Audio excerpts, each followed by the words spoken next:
ओम नमो भगवते वासुदेवाय नमः। आप सभी भक्तों को मीनू भक्ति कथा चैनल पर हार्दिक स्वागत है। आपका दिन शुभ और मंगलमय हो और सुख समृद्धि से परिपूर्ण हो।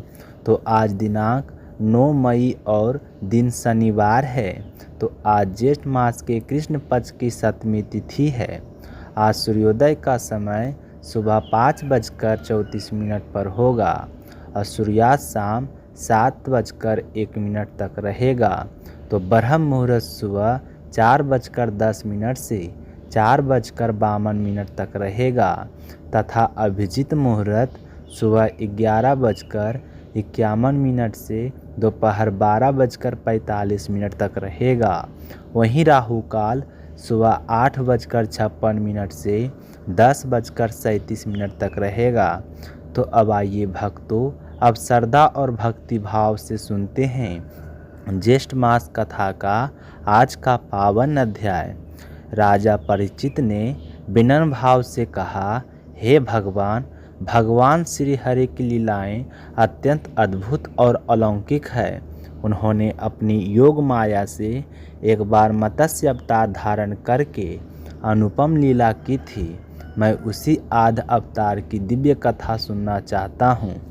प्रभु, मत्स्य योनि तो समान रूप से लोक में निंदित मानी जाती है और वह तमोगुण और परतंत्रता से युक्त भी है। कही गई है कि फिर सर्वशक्तिमान परमात्मा ने कर्म बंधन में बंधे जीवों की भांति यह मत्स्य रूप क्यों धारण किया। हे प्रभु, महात्मा पुरुष जिन भगवान का यश गाते नहीं थकते, उनके चरित्र समस्त प्राणियों को आनंद देने वाले होते हैं। इसलिए कृपया करके आप भगवान की उस अद्भुत लीला का पूर्ण वर्णन कीजिए। तो सूत जी बोले, हे शौनक आदि ऋषियों, जब राजा परीक्षित ने भगवान श्री सुखदेव से यह प्रश्न किया, तब उन्होंने भगवान विष्णु के मत्स्य अवतार की दिव्य कथा का वर्णन आरंभ किया। श्री सुखदेव जी बोले, हे परीक्षित, यद्यपि भगवान समस्त संसार के एकमात्र स्वामी हैं, फिर भी वो गौ, ब्राह्मण, देवता, साधु, वेद, धर्म और सत्य की रक्षा के लिए समय समय पर विभिन्न अवतार धारण करते हैं। वे सर्वशक्तिमान प्रभु वायु के समान छोटे छोटे ऊंच नीच सभी प्राणियों के अंतर्यामी रूप से विद्यमान रहते हैं, किंतु वे स्वयं कभी भी प्रकृति के गुणों से प्रभावित नहीं होते। वे सदा निर्गुण, निरस्कार और समस्त प्राकृतिक गुणों से परे हैं। हे राजन, पूर्व काल में अंत में जब ब्रह्मा जी को निद्रा आने लगी, तब नैमित्तिक प्रलय आरंभ हो गया। उस समय भूलोक सहित अनेक लोक जल में डूबने लगे। तब ब्रह्मा जी के सो जाने पर उनके मुख से वेद प्रकट होकर बाहर आ गए। उसी समय हयग्रीव नामक एक बलशाली दैत्य ने अपने योग बल से उन वेदों को चुरा लिया। सर्वज्ञ भगवान श्री हरि ने उस दैत्य की यह दुष्ट चेष्टा जान ली और वेदों की रक्षा करने के लिए मत्स्य अवतार धारण किया।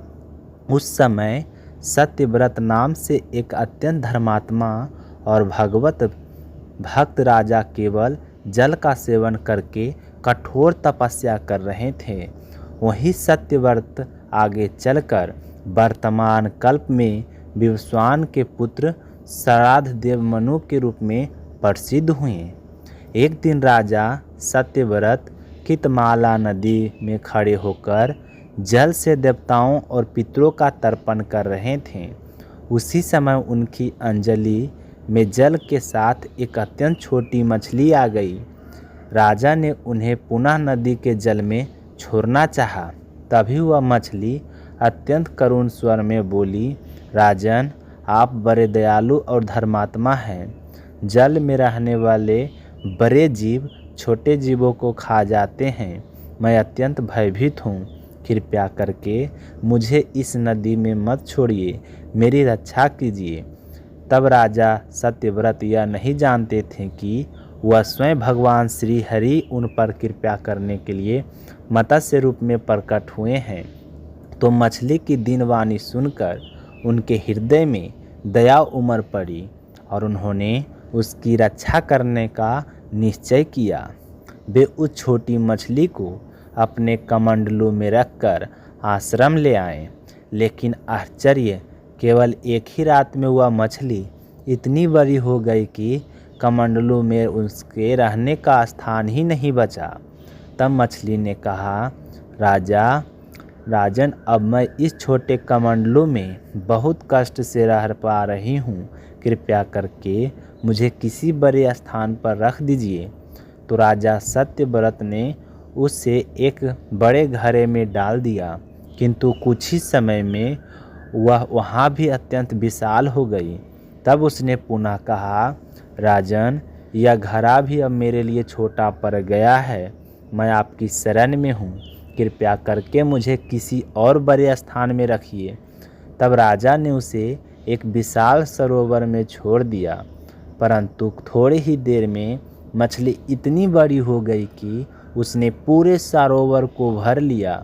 तब वह बोली, राजन, मैं जलचर हूँ, परंतु यह सरोवर भी अब मेरे लिए पर्याप्त नहीं है।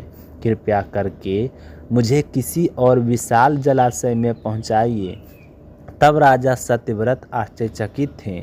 वे उस अद्भुत मछली को एक के बाद एक बड़े बड़े जलाशयों में ले जाते रहे, किंतु मछली हर बार उनसे भी अधिक विशाल हो जाती।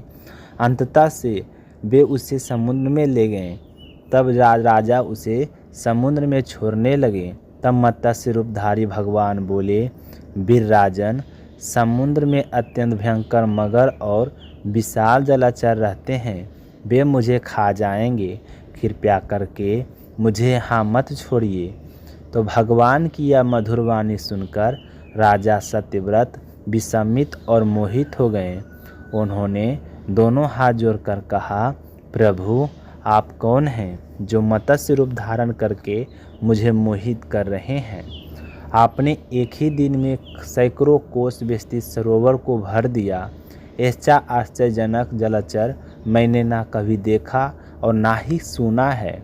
निस्संदेह आप स्वयं सर्वशक्तिमान, सर्वव्यापक और अविनाशी भगवान श्री हरि हैं। जीवों पर कृपा करने के लिए ही आपने यह मत्स्य रूप धारण किया है। हे पुरुषोत्तम प्रभु, आप इस सृष्टि की उत्पत्ति, पालन और संहार करने वाले हैं। मैं आपको बारंबार प्रणाम करता हूँ। आप ही हम शरणागत भक्तों को एकमात्र आश्रय हैं।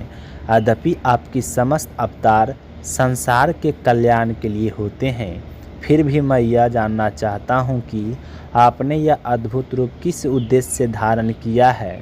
हे कमल नयन प्रभु, जैसे संसार के लोग नश्वर वस्तुओं में अपना आश्रय ढूंढते हैं और अंत में दुख पाते हैं, वैसे आपके चरणों की शरण कभी व्यर्थ नहीं जाती है, क्योंकि आप समस्त जीवों के परम प्रिय, आत्मस्वरूप और निष्काम प्रेम करने वाले प्रभु हैं। आज आपने जो यह दिव्य मत्स्य रूप धारण करके हमें दर्शन दिए हैं, वह अत्यंत अद्भुत और कल्याणकारी है। तो श्री सुखदेव जी बोले, हे परीक्षित, भगवान अपने निष्काम और अनन्य भक्तों पर अत्यंत प्रेम करते हैं। वह जगत के पालनहार मत्स्य भगवान ने अपने परम भक्त राजा सत्यव्रत की यह विनम्र प्रार्थना सुनी, तब वे अत्यंत प्रसन्न हुए। उन्होंने अपने भक्त का कल्याण करने तथा आने वाले प्रलय काल के रहस्य बताने के लिए उनसे आगे बात करना आरंभ किया। तो भक्तों, इसी के साथ आज का यह पावन अध्याय यहीं पूर्ण होता है। तो प्रेम से बोलिए विष्णु भगवान की जय हो।